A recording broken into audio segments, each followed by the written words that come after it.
Welcome back. Today we're going to work a little bit more on the facial features, and it really your character will start to develop today. We're going to build up the nose, the mouth, work a little bit around the eyes. And again, before you start, remember the instructions for sanding and cutting away parts if you're not happy with what you've done so far. For the nose, we're going to get a small piece of clay. People often make the nose too big, so start with quite a small piece, roll it in your hand, create a little tear shape by pressing on it with your index finger and rolling it. Then when you've got that, you press with your thumb into the bottom while holding it between your index finger and your thumb, and you create the basic shape of a nose. You wet the area where the nose is going to be, and the narrowest part here is the top. Okay, some people accidentally end up putting it on like this, but this is the right way. So you press it between the eyes with the top part attached to the forehead. And get your tool and you all the way around attach it to the dry clay. And one tip is to always work, if you're right-handed, you work on the left side first because it's easier to equal on the right side what you've just done. You also make sure that it's well attached at the bottom.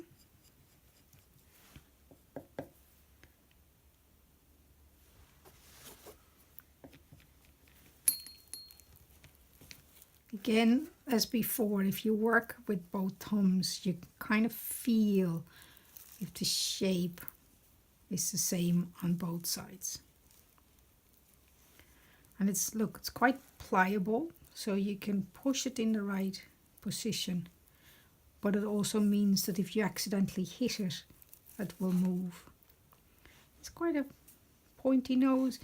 Have a look at your own nose, have a look at images of noses like in magazines, or look at your friends or family and see how a nose is actually shaped and where it comes from and how far down it goes, how big it is.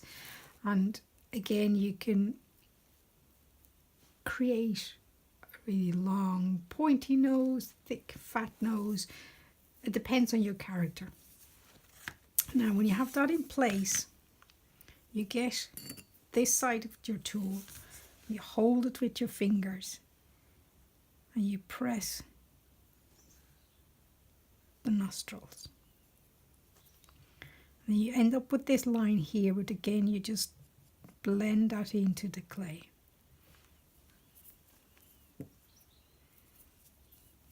And if you hold it on the top, you can actually push out the nostrils a little bit on either side. It's quite a big nose, but I think I'm gonna go with it.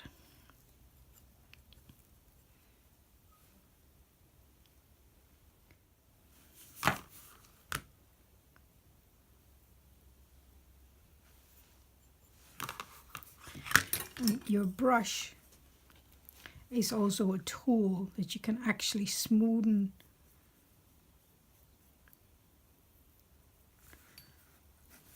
if you hold the head upside down. You can see if the nose is straight or if one side is wider than the other.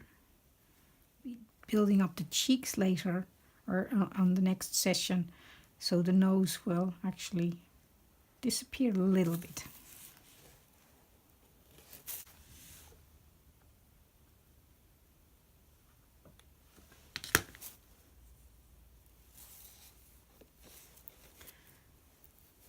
I can always come back to it later on, but for the moment I'm going to show you how to add the upper lip. Again, get a piece of clay, not too much. Again, it's quite easy to make it all too big. You roll it into a very small sausage, shape it a little bit on the edges, so you end up with this shape. And a lot of mistakes that people make is that the lips are going out way to the front. Again, look at images, look at your own face, look at your friends' faces, your family. But also, if your puppet is going to be kind of like a fairy type or a whimsical, a mouth can be a not very realistic shape. But these are just the principles on how to put on lips. You see how it goes down, not really pointing out.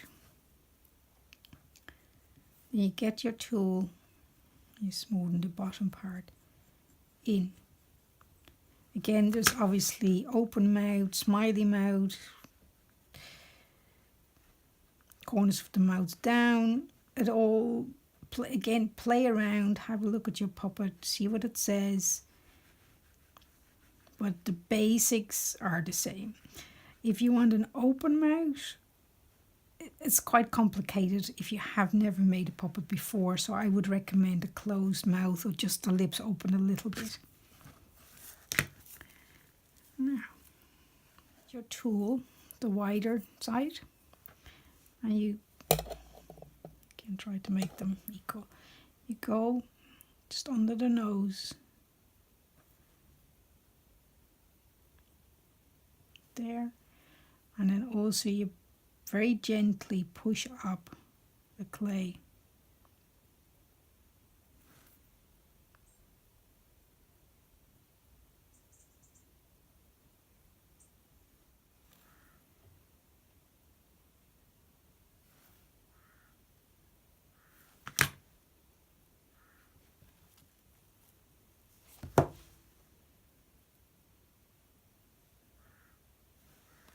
Now again, you do the same thing then for the lower lip. Quite a small piece of clay. Roll it, flatten it, make it a little bit pointy.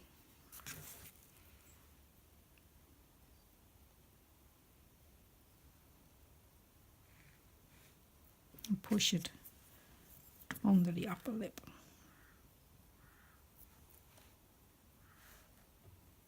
The upper lip comes out further than the lower lip, and it also comes out more to the front than the lower lip.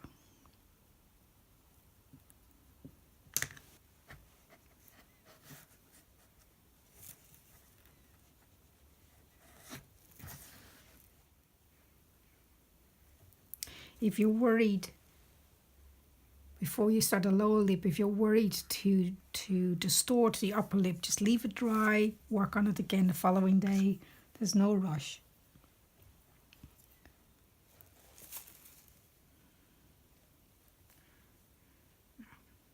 Like, we put more cheeks up in the next session, so there will be more definition again on the face.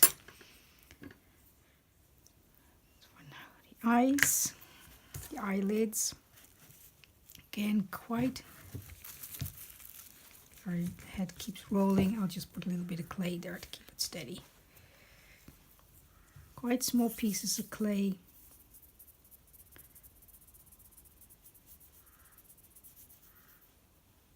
Cut it in half.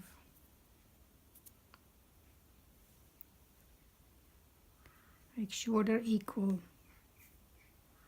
size if you can. And then you place it over the eyes.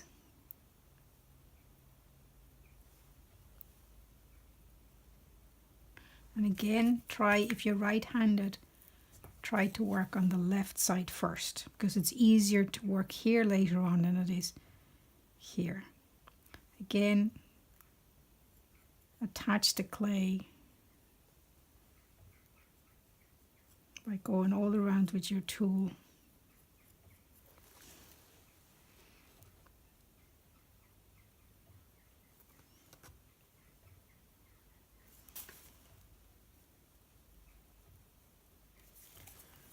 other side.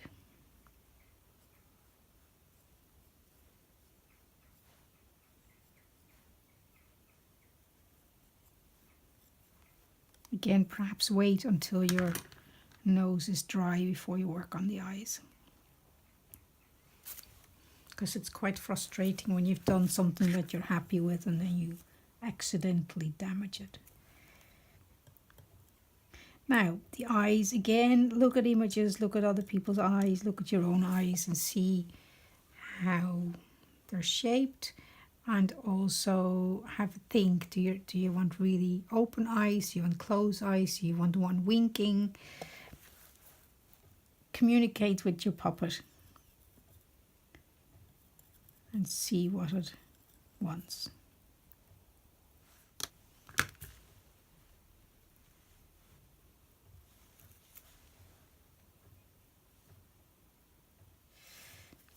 Your brush, again, if you wet it and point it, it's quite good to get the finer detail. It's like a sculpting tool. It's not just for wetting your clay.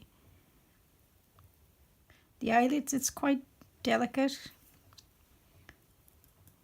so take your time.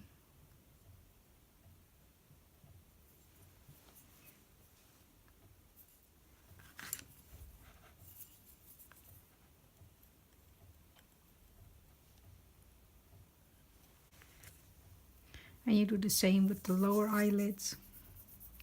Small piece of clay. And again, when we do the cheeks, they will also cover the bottom part of your eyes, unless you've got a very skinny puppet head.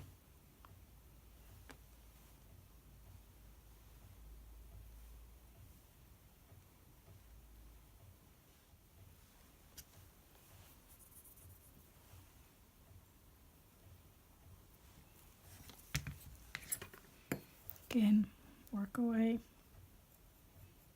Take your time. See here, this is very easy to accidentally hit the nose.